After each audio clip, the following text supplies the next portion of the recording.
Assalamualaikum warahmatullahi wabarakatuh. Kita berjumpa pada pembelajaran materi IPS pada bab 2 bagian terakhir, yaitu tentang konflik dan integrasi dalam kehidupan sosial. Pada materi ini akan terbagi menjadi dua. Yang pertama, kita akan membahas tentang konflik sosial, dan yang kedua, kita akan membahas tentang integrasi sosial dalam kehidupan. Materi pertama bagian A yaitu konflik sosial. Kita lihat peta konsep pada tayangan ini akan membahas 1. Pengertian konflik sosial, 2. Faktor penyebab konflik sosial, 3. Akibat-akibat konflik sosial, dan 4. Cara menangani konflik sosial. Tujuan pembelajaran pada kali ini ada 9. Yang pertama, menjelaskan pengertian konflik. 2. Mengidentifikasi faktor penyebab konflik sosial. 3. Menguraikan akibat terjadinya konflik sosial. 4. Membuat garis besar cara menangani konflik. 5. Membedakan pengertian integrasi menurut Button dan William S. Ogden. 6. Mengidentifikasi faktor yang mempengaruhi cepat atau lambatnya proses integrasi. 7. Mendeskripsikan bentuk-bentuk integrasi sosial.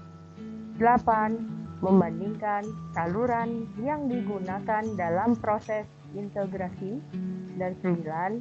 Menganalisa faktor pendorong integrasi sosial. Sekarang perhatikan gambar berikut ini.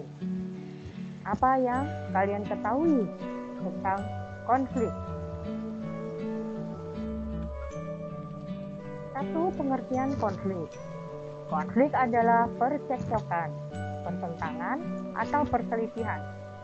Secara sosiologis, konflik diartikan sebagai suatu proses sosial antar dua orang atau lebih yang berusaha menyingkirkan pihak lain dengan cara menghancurkan dan membuatnya tak berdaya. 2. Faktor penyebab konflik. Di sini ada 4 faktor. Yang pertama adalah perbedaan antar individu.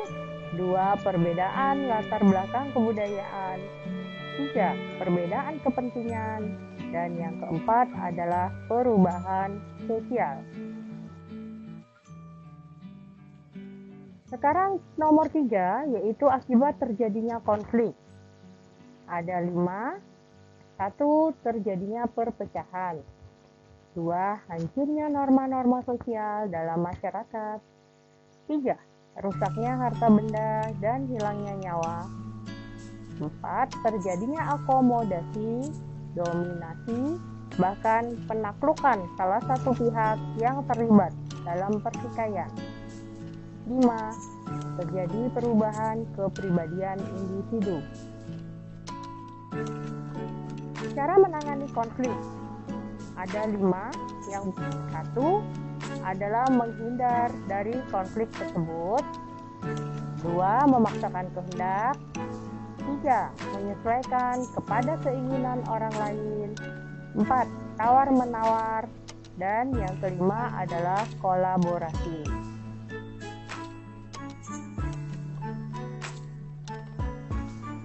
Materi yang berikutnya bagian B, kita akan membahas tentang integrasi sosial. Pengertian dari integrasi sosial adalah proses penyesuaian unsur-unsur yang berbeda dalam masyarakat sehingga menjadi kesatuan. Unsur-unsur yang berbeda tersebut dapat meliputi ras, etnis, agama, bahasa, kebiasaan, sistem nilai, dan lain sebagainya. Menurut Button, integrasi adalah suatu pola hubungan yang mengakui adanya perbedaan ras dalam masyarakat, tetapi tidak memberikan fungsi penting pada perbedaan ras tersebut. William F. Ogden dan Meyer Niscombe memberi syarat terjadinya integrasi sosial. 1. Satu, anggota masyarakat merasa bahwa mereka berhasil saling mengisi kebutuhan-kebutuhan mereka. Dua, masyarakat berhasil menciptakan kesepakatan atau konsensus bersama mengenai nilai dan norma. Tiga, nilai dan norma sosial ini berlaku cukup lama dan dijalankan secara konsisten. Faktor yang mempengaruhi cepat atau lambatnya proses integrasi ada 4. 1. Homogenitas kelompok. Apabila homogenitas kelompok rendah, maka integrasi mudah dicapai. 2. Besar kecilnya kelompok. 3. Mobilitas geografis. Makin sering anggota suatu masyarakat datang dan pergi, maka semakin besar pengaruhnya bagi proses integrasi. 4. Efektivitas komunikasi. Semakin efektif komunikasi, maka semakin cepat pula integrasi anggota kelompok masyarakat tercapai. Bentuk-bentuk integrasi sosial. Di sini ada integrasi normatif, terjadi akibat adanya norma-norma yang berlaku di masyarakat. Contohnya, masyarakat Indonesia dipersatukan oleh semboyan Bhinneka Tunggal Ika. Yang nomor 2 adalah integrasi fungsional. Terbentuk sebagai akibat adanya fungsi-fungsi tertentu dalam masyarakat. Yang ketiga, integrasi koersif. Dilakukan dengan cara paksaan.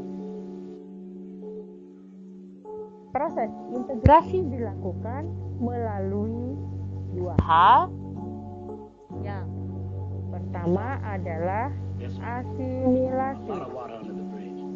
Adalah bertemunya 2 kebudayaan atau lebih yang saling mempengaruhi sehingga memunculkan kebudayaan baru dengan meninggalkan sifat asli tiap-tiap kebudayaan. 2. Akulturasi.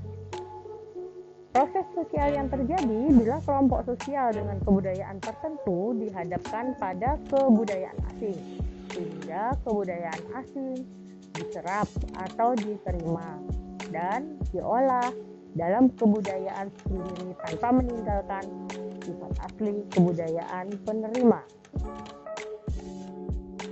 Faktor pendorong integrasi sosial ada 7. 1. Adanya toleransi terhadap kebudayaan yang berbeda. 2. Kesempatan yang seimbang dalam bidang ekonomi. 3. Adanya sikap positif terhadap kebudayaan lain. 4. Adanya sikap terbuka dari golongan yang berkuasa. 5. Adanya kesamaan dalam unsur-unsur kebudayaan. 6. Adanya perkawinan campuran atau amalgamasi. Dan 7. Adanya musuh bersama dari luar. Demikian materi pembelajaran kita tentang integrasi sosial. Sebelum mengakhiri materi ini, ada beberapa soal yang harus kalian kerjakan. Soal yang pertama, jelaskan pengertian konflik. Soal nomor 2, mengapa perbedaan latar belakang kebudayaan bisa menyebabkan terjadinya konflik? 3. Apa akibat yang ditimbulkan dari adanya konflik? 4. Bila sudah terlanjur terjadi konflik, bagaimanakah cara menanganinya? 5. Apa pengertian integrasi sosial menurut Button? 6. Apa syarat terjadinya integrasi sosial menurut William F. Ogden? 7. Mengapa homogenitas kelompok dapat mempercepat atau memperlambat proses integrasi? 8. Berikan contoh integrasi normatif. 9. Mengapa proses integrasi dapat dilakukan melalui asimilasi? 10. Bagaimana toleransi terhadap kebudayaan yang berbeda dapat menjadi faktor pendorong integrasi sosial. Nah, demikian soal dari materi pembelajaran kita terakhir di bab 2 semester ganjil ini. Semoga kalian dapat memahami seluruh materi yang diberikan. Sekian, terima kasih. Wassalamualaikum warahmatullahi wabarakatuh.